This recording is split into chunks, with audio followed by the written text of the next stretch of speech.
بسم اللہ الرحمن الرحیم۔ الا ان اولیاء اللہ لا خوف علیہم ولا هم یحزنون۔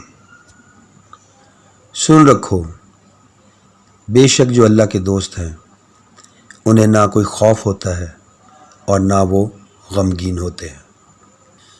بلغ اللہ بکمالہ کشف الدجی بجمالہ حسنت جمیع خصالہ صلو علیہ وآلہ۔ جے تو گم ہوویں وچ اس دے اپنی چھوڑ نشانی، اے توحید محمد بخشا دسے کون زبانی۔ عداوت شیطان۔ صاحب ایمان شخص کے لیے علماء اور صالحین کے ساتھ محبت رکھنا ضروری ہے۔ اس کو چاہیے کہ ان کی مجلسوں میں شامل ہوتا رہے اور اسلام سے متعلق ضروری معلومات حاصل کرتا رہے، ان کی نصیحت پر عمل کیا کرے اور بدعمالیوں سے دور ہی رہے۔ وہ شیطان کو اپنا دشمن ہی تصور کرتا رہے۔ اللہ تعالیٰ نے ارشاد فرمایا، ان الشیطان لکم عدو فاتخذوہ عدوا۔ بے شک شیطان تم لوگوں کا دشمن ہے، پس تم بھی اس کو دشمن ہی قرار دے دو۔ یعنی شیطان سے عداوت کا اظہار تم عبادت الہی کر کے کرو اور شیطان کی اطاعت بذریعہ نافرمانی الہیہ مت کرو۔ خود کو شیطان سے محفوظ رکھو۔ کوئی بھی کام جب کرتے ہو تو اس کا اچھی طرح خیال رکھو، کیونکہ کبھی شیطان بذریعہ ریاکاری حملہ ہوتا ہے، برائی کو حسین بنا کر پیش کیا کرتا ہے، پس تم اللہ تعالیٰ سے ہی توفیق چاہو۔ حضرت عبداللہ بن مسعود رضی اللہ تعالیٰ عنہ نے فرمایا کہ رسول اللہ صلی اللہ علیہ وآلہ وسلم نے ایک خط کھینچ کر ارشاد فرمایا، یہ اللہ کی راہ ہے۔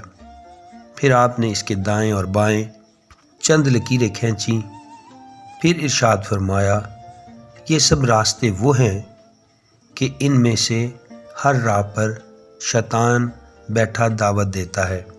اور پھر آپ نے یہ آیت کریمہ پڑھی، وَإِنَّ هَٰذَا صِرَاطِ مُسْتَقِیمًا فَاتَّبِعُوهُ وَلَا تَتَّبِعُوا السَّبِیلَ فَتَفَرَّقَ بَیْنَکُمْ عَن سَبِیلِهِ۔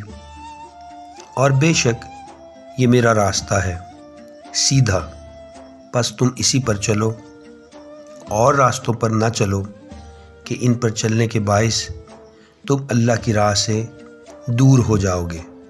پس رسول اللہ صلی اللہ علیہ وآلہ وسلم نے شیطان کے متعدد راستوں سے تنبیہ فرما دی۔ جناب رسول اللہ صلی اللہ علیہ وآلہ وسلم سے مروی ہے کہ ایک راہب قوم بنی اسرائیل سے تھا۔ شیطان نے ایک لڑکی کا گلا گھونٹ کر اس کے اہل خانہ کے دلوں میں ڈال دیا کہ راہب کے پاس اس کا علاج ہے۔ پس راہب کے پاس وہ لڑکی کو لے گئے تو راہب نے اپنے پاس اس لڑکی کو رکھنے سے انکار کیا۔ لڑکی کے گھر والوں نے جب اصرار کیا تو راہب مان ہی گیا۔ اب لڑکی راہب کے ہاں تھی، وہ اس کا علاج کرتا تھا۔ شیطان راہب کے پاس آیا اور اس کو اس کے ساتھ مباشرت کرنے کی بات سمجھائی اور اس کے سامنے رکھ دی، اور راہب برے کام میں مشغول رہا۔ بالآخر راہب نے مشاورت کی تو وہ لڑکی حاملہ ہوئی۔ پھر راہب کے دل میں یہ وسوسہ پیدا کر دیا کہ اب تو ذلیل ہو جائے گا، اس لڑکی کے گھر والے آ جائیں گے، لہٰذا تو اسے قتل کر دے۔ اگر انہوں نے دریافت کیا تو کہہ دے کہ وہ خود ہی مر گئی ہے۔ راہب نے اس کو قتل کیا اور دفن کر دیا۔ دوسری طرف لڑکی کے گھر والوں کے دلوں میں شیطان نے یہ بات ڈالی کہ راہب نے لڑکی کو حمل دیا ہے اور اس کو قتل کر کے دفن کر دیا ہے۔ ان لوگوں نے آ کر لڑکی کے بارے میں دریافت کیا۔ راہب نے بتایا کہ وہ مر چکی ہے۔ لوگوں نے راہب کو پکڑ لیا تاکہ اسے وہ قتل کرے۔ اس وقت شیطان راہب کے پاس آ گیا اور کہنے لگا کہ اس لڑکی کا گلا میں نے گھونٹ دیا تھا اور میں ہی اس کے اہل خانہ کے پاس گیا تھا۔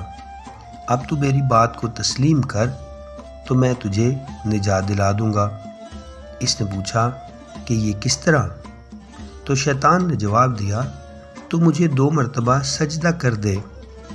راہب نے ایسے ہی کر دیا تو پھر شیطان نے کہا، میں بیزار ہوں تجھ سے۔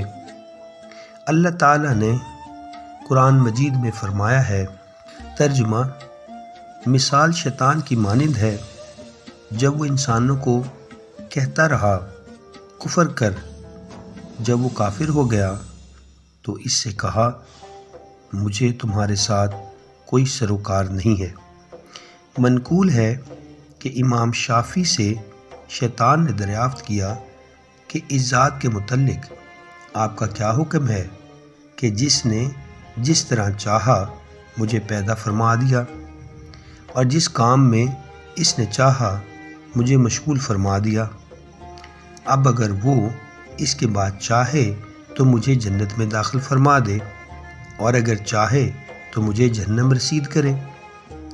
کیا اس نے عدل فرمایا یا کہ ظلم؟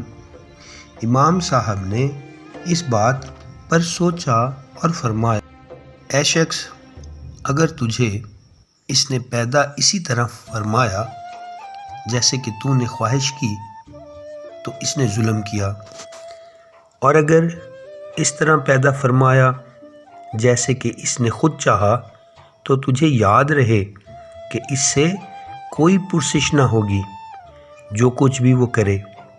شیطان نے یہ سنا تو پگھلنا شروع ہو گیا حتیٰ کہ ختم ہی ہو گیا۔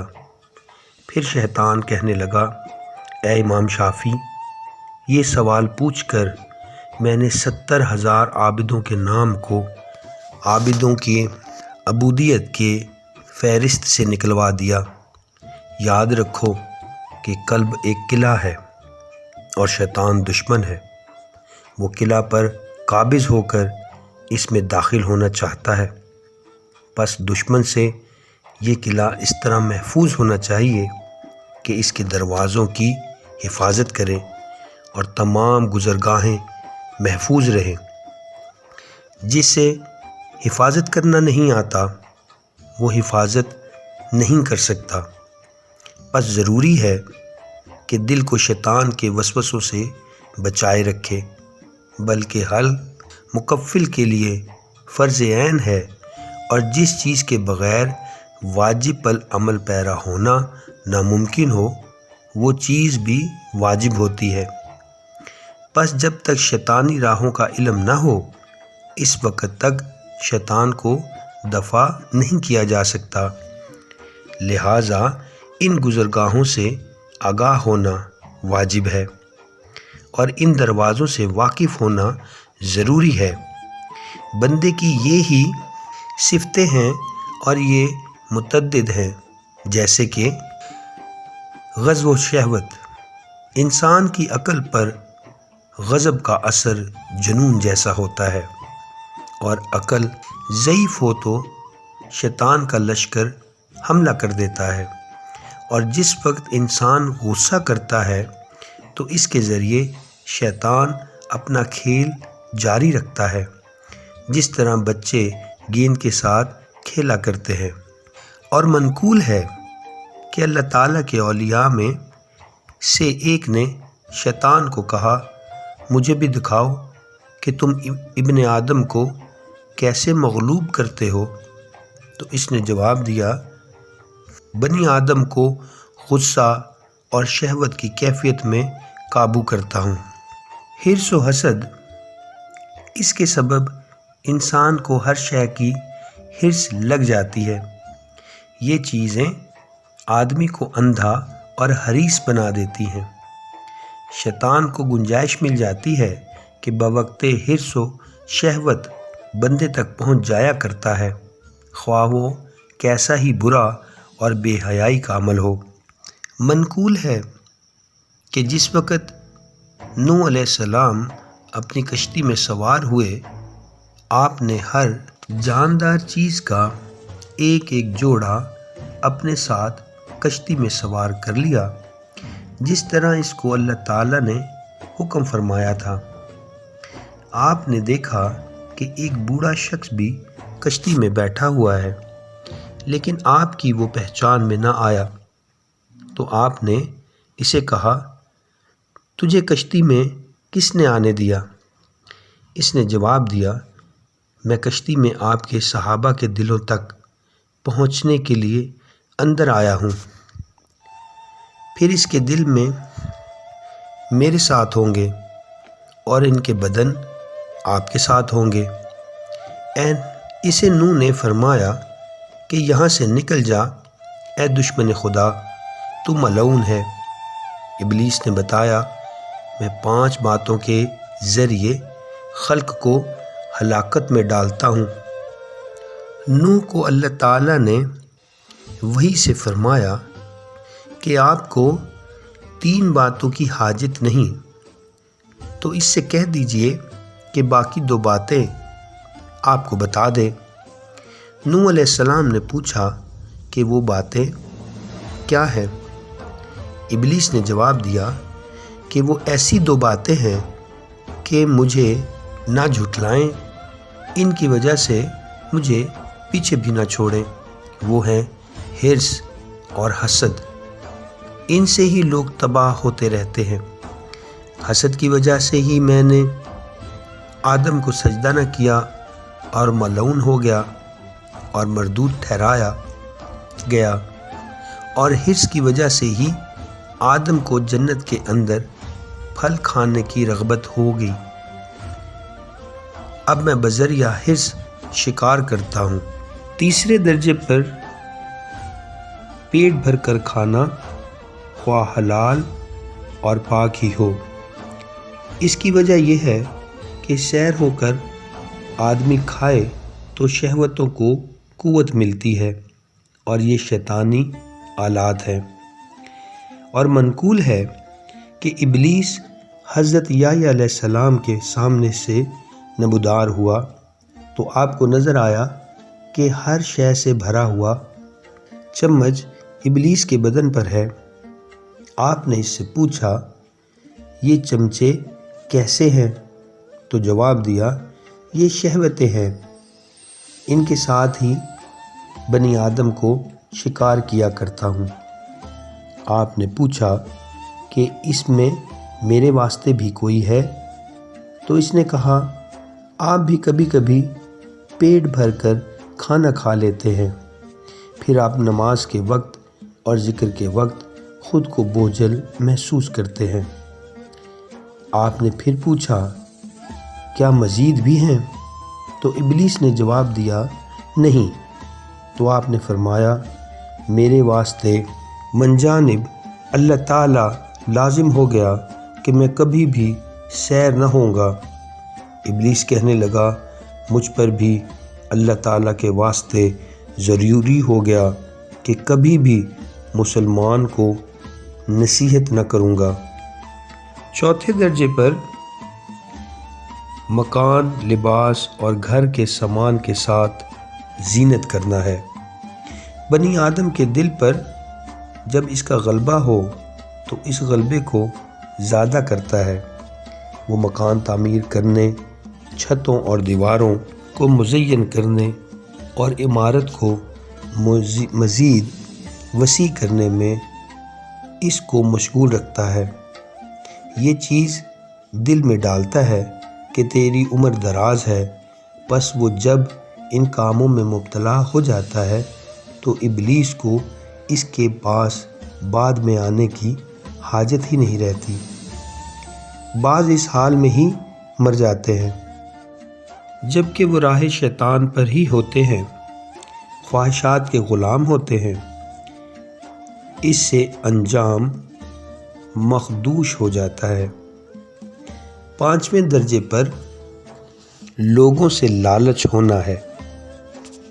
حضرت صفوان بن سلیم سے روایت ہے کہ عبداللہ بن حنظلہ کے پاس ابلیس نمودار ہوا اور کہنے لگا، اے ابن حنظلہ، میں ایک بات تجھے تعلیم کرتا ہوں، اس کو یاد رکھنا۔ تو آپ نے فرمایا، مجھے اس کی کوئی حاجت نہیں۔ ابلیس نے کہا کہ دیکھ، تو لے، اچھی ہوئی تو لے لینا، بری ہوئی تو چھوڑ دینا۔ اے ابن حنظلہ، سوائے اللہ تعالیٰ کے کسی اور سے رغبت کے ساتھ طلب نہ کرنا، اور جس وقت آپ غصے میں ہوں خود پر دھیان رکھنا، کیونکہ جب آپ غضب میں ہوتے ہیں میں آپ پر غلبہ حاصل کرتا ہوں۔ 6 درجے پر عجلت کرنا اور ثابت قدم نہ رہنا۔ رسول اللہ صلی اللہ علیہ وآلہ وسلم نے فرمایا ہے کہ جلد بازی من جانب شیطان ہوتی ہے، اور تدبر کے لیے مہلت میسر ہونا اللہ تعالیٰ کی طرف سے ہوتا ہے۔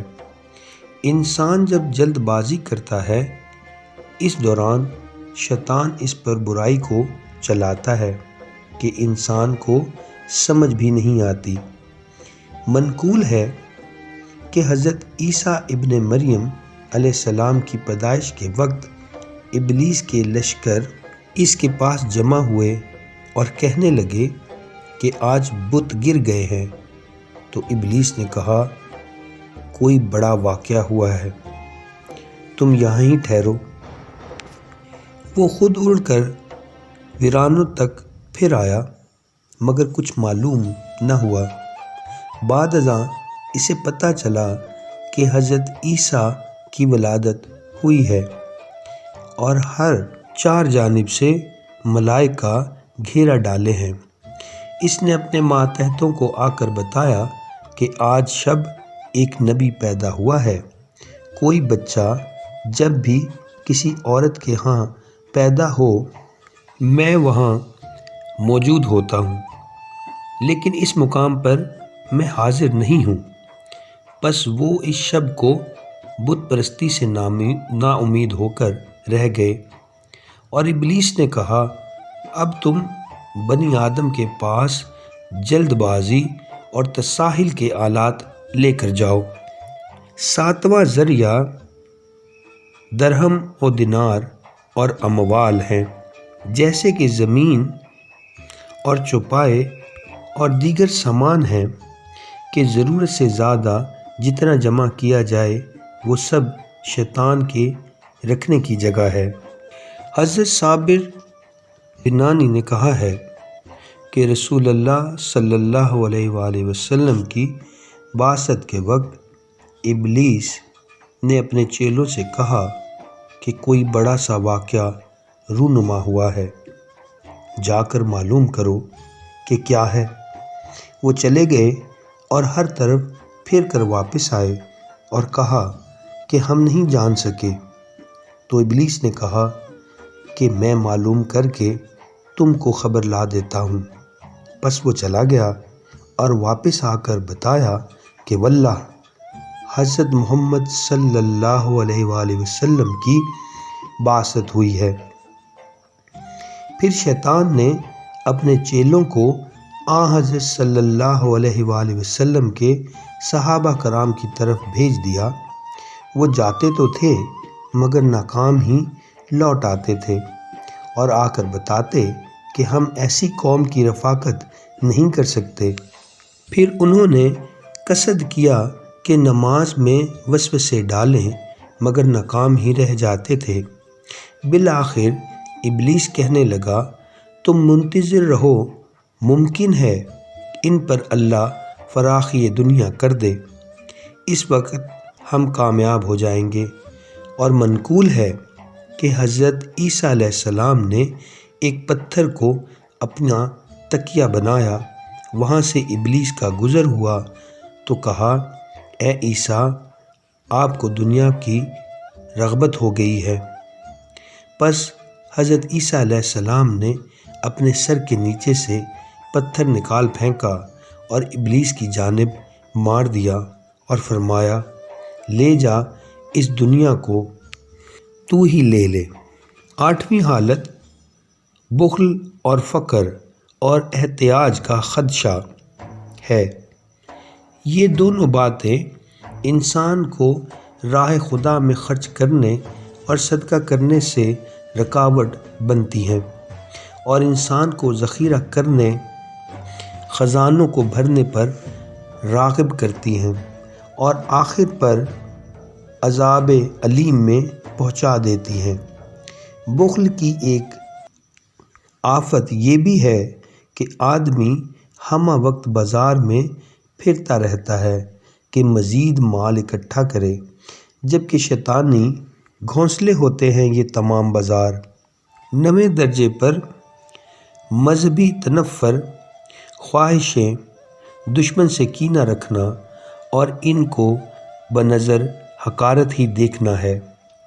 ان چیزوں کی وجہ سے عابد لوگ اور نافرمان لوگ بھی تمام ہی ہلاک ہو جاتے ہیں۔ حضرت حسن رضی اللہ تعالیٰ عنہ نے فرمایا ہے کہ ہم جب تک یہ روایت پہنچتی ہے کہ ابلیس نے کہا، میں نے محمد صلی اللہ علیہ وآلہ وسلم کی امت کو گناہ میں مبتلا کر دیا، لیکن انہوں نے استغفار کے ساتھ تیری کمر توڑ دیا، پھر انہیں میں نے ایسے گناہ میں مبتلا کیا کہ وہ اب استغفار ہی نہیں کریں گے۔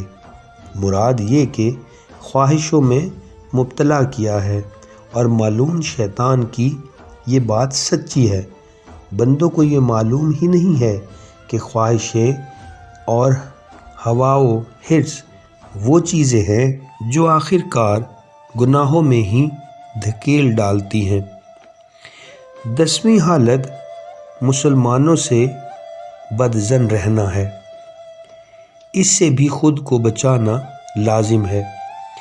ایسے پوشیدہ امور کے متعلق دوسروں پر تہمت مت لگائیں، کیونکہ کوئی شخص جب عیب جوئی کے لیے کسی پر تہمت لگائے تو اس کے باطن میں خباثت ہو نہ جان لو، جو تہمت کی صورت میں ظاہر ہوتی ہے۔ پس آدمی کے واسطے ضروری ہے کہ اپنے دل سے ان چیزوں کو مکمل طور پر خارج کر دے اور ذکر الہی کے ذریعے اپنے دل کا علاج کرے۔ ابن اسحاق نے کہا ہے کہ کفار قریش نے صحابہ کرام کو جب ہجرت کرتے دیکھا تو وہ جان گئے کہ حضرت صلی اللہ علیہ وآلہ وسلم کے صحابہ دوسروں کے ہو گئے ہیں، لہٰذا انہیں مت جانے دو، ان پر نگاہ رکھیں، اور یہ بھی جان گئے کہ اجماع کی صورت میں ان کے ساتھ جنگ کا بھی خدشہ ہے۔ تو کفار قاسی بن کلاب کے گھر جمع ہوئے۔ وہاں پر جمع ہو کر یہ مشورہ کر لیا کرتے تھے۔ اسی واسطے قریش وہاں پر جمع ہو کر اپنا ہر فیصلہ کیا کرتے تھے، اور 40 سالہ قریشی کے علاوہ اس اجماع میں دیگر کوئی شخص وہاں شامل نہ ہونے دیتے تھے۔ اب ان میں ابو جہل بھی شامل تھا، چونکہ یہ سب وہاں پر بروز ہفتہ اکٹھا ہوا کرتے تھے، لہٰذا کہا جاتا ہے کہ یہ دن مکر و فریب کا روز ہے۔ اب ان کے ساتھ ابلیس بھی داخل ہو گیا، ایک نجدی بوڑھے آدمی کے روپ میں۔ دروازے پر ایک ہیبت ناک صورت اور باوقار لباس میں ملبوس آ کھڑا ہوا۔ سر پر ریشمی ٹوپی تھی اور اوپر موٹا سا کمبل لیے ہوئے تھا۔ پوچھا گیا کہ یہ کون ہے تو کہا کہ نجد سے ہوں، کہ یہاں اس قسم کے مشورے کے لیے آئے ہوں تو میں آ گیا ہوں کہ تمہارے فیصلے میں بھی سن لوں، ممکن ہے میں بھی کوئی مفید رائے دے سکوں۔ اس کو لوگوں نے اندر آنے کی اجازت دے دی اور وہ اندر داخل ہو گیا۔ اب رسول اللہ صلی اللہ علیہ وآلہ وسلم کے بارے میں مشورے کرنے لگے۔ 100 لوگ وہاں پر تھے اور ایک قول یہ ہے کہ 15 آدمی تھے۔ ایک کافر بولا کہ ان کو لوہے میں جکڑ دیا جائے، دروازے کو بند کر دیں، پھر انتظار کرو تاکہ یہ بھی اس انجام کو پہنچ جائے جو ایسے شاعروں کا حشر ہوتا رہا ہے۔ اس پر وہ بوڑھا بولا کہ یہ بہتر تجویز نہیں، اگر اسے لوہے کی زنجیروں میں مقید کرو گے اور دروازوں کو بند کر دو گے تو یہ کسی دیگر دروازے سے نکل جائے گا اور اپنے ساتھیوں سے جا ملے گا، پھر تم پر حملہ آور ہونے کا خدشہ ہے اور تمہاری چیزیں تم سے چھن جائیں گی، پھر وہ تعداد میں زیادہ ہو جائیں گے اور تم شکست کھا جاؤ گے۔ بس یہ اچھی رائے نہیں ہے، دیگر کوئی تجویز سوچ لو۔ پھر اسود بن ربیعہ نے تجویز دی کہ ہم اس کو یہاں سے بلکہ اس علاقے سے ہی جلا وطن کر دیتے ہیں، جہاں وہ چاہے چلا جائے۔ اس پر وہ ملعون بولا، واللہ یہ تجویز بھی بہتر نہیں ہے، تم نے دیکھ لیا ہی ہے کہ وہ کتنا شیریں کلام و زبان ہے، وہ لوگوں کے دلوں کو مائل کر لیتا ہے۔ ایسے میں خطرہ ہوگا کہ دیگر کسی عربی قبیلے کو اپنے ساتھی بنا لے اور اپنے تابع کر کے تم پر چڑھائی کر دے اور تم کو تمہاری اس سلطنت سے محروم کر دے، پھر وہ جیسا چاہے گا تم سے سلوک کرے گا، لہٰذا یہ رائے ٹھیک نہیں ہے، اور رائے سوچ لو اور بتاؤ۔ ابو جہل کہنے لگا، واللہ میں ایک تجویز دیتا ہوں، میرا گمان ہے کہ تم سب اس پر عمل پیرا ہوگے۔ وہ یوں کہ ہر قبیلے سے ایک صاحب حسب و نسب طاقتور جوان لے لو، ہر جوان کے ہاتھ میں ایک تیر، کماں اور تیز تلوار دے دو، پھر وہ تمام اکٹھے ایک ہی وار میں اس کا کام تمام کر دیں اور یوں اسے قتل کر کے اس سے چھٹکارا حاصل کر لو۔ اس کا خون بہا سارے قبائل پر تقسیم ہوگا اور بنو عبد المناف سارے قبائل سے جنگ کرنے سے رہے اور دیت ادا کر دیں گے۔ وہ بولا کہ میرے نزدیک یہ رائے بہتر ہے۔ وہ بوڑھا بولا، میرے نزدیک بہترین رائے یہی ہے۔ بس ان تمام لوگوں کا مشورہ ہو گیا کہ رسول اللہ صلی اللہ علیہ وآلہ وسلم کو شہید کر دیں۔ یہ عہد سب نے کر لیا اور رخصت ہو گئے۔ حضرت جبریل علیہ السلام رسول اللہ صلی اللہ علیہ وآلہ وسلم کی بارگاہ میں آئے اور عرض کیا، حضور آپ آج رات اپنے بستر پر مت سوئیں جس پر آپ آرام فرما رہے ہوا کرتے ہیں۔ رات ہو گئی تو وہ لوگ حضرت صلی اللہ علیہ وآلہ وسلم کے دروازے پر اکٹھا ہو گئے اور دھیان رکھا تاکہ جب حضرت صلی اللہ علیہ وآلہ وسلم سو جائیں تو یکدم حملہ آور ہوں۔ رسول اللہ صلی اللہ علیہ وآلہ وسلم نے حضرت علی رضی اللہ تعالیٰ عنہ کو حکم فرمایا کہ وہ حضرت صلی اللہ علیہ وآلہ وسلم کے بستر پر سو جائیں۔ انہوں نے اپنے اوپر رسول اللہ صلی اللہ علیہ وآلہ وسلم کی وہ چادر لے لی جو بعد میں حضرت علی جمعہ اور عیدین کے وقت استعمال کیا کرتے تھے۔ پس وہ پہلے شخص ہیں جس نے فی سبیل اللہ اپنی جان کو پیش کر دیا اور رسول اللہ صلی اللہ علیہ وآلہ وسلم کی حفاظت فرماتے ہوئے خود کو آگے کر دیا۔